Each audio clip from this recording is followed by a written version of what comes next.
ears are ringing. Yeah.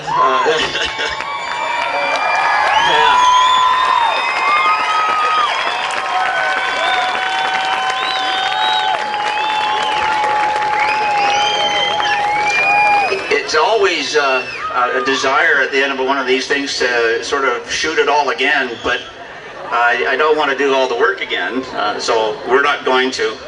I do, I guess the usual thanks are required. I'm actually a little blown away right now.